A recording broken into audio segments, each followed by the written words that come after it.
पंतप्रधान नरेंद्र मोदी मंगळवारी यूएईला पोहोचले. येथे त्यांचे गार्ड ऑफ ऑनरने स्वागत करण्यात आले. यूएईचे अध्यक्ष मोहम्मद बिन झायेद अल नाहयान यांनी मोदींना मिठी मारली. औपचारिक स्वागतानंतर दोन्ही नेत्यांची द्विपक्षीय बैठक झाली.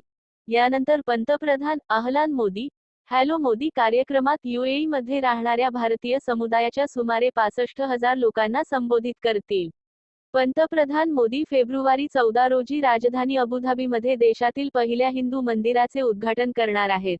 2014 मध्ये पंतप्रधान झाल्यानंतर मोदींचा हा 7वा यूएई दौरा आहे. ते ऑगस्ट 2015 मध्ये पंतप्रधान म्हणून पहिल्यांदा यूएईला गेले होते. 2018 आणि 2019 मध्ये त्यांनी यूएईलाही भेट दिली होती. 2019 मध्ये यूएई सरकारने मोदींना देशातील सर्वोच्च नागरी सन्मान ऑर्डर ऑफ झायेद देऊन सन्मानित केले. मोदींनी जून 2022 आणि जुलै 2023 मध्ये दुबईला भेट दिली. यावेळी अध्यक्ष अल नाहयान यांनी त्यांना फ्रेंडशिप बँडही बांधला होता.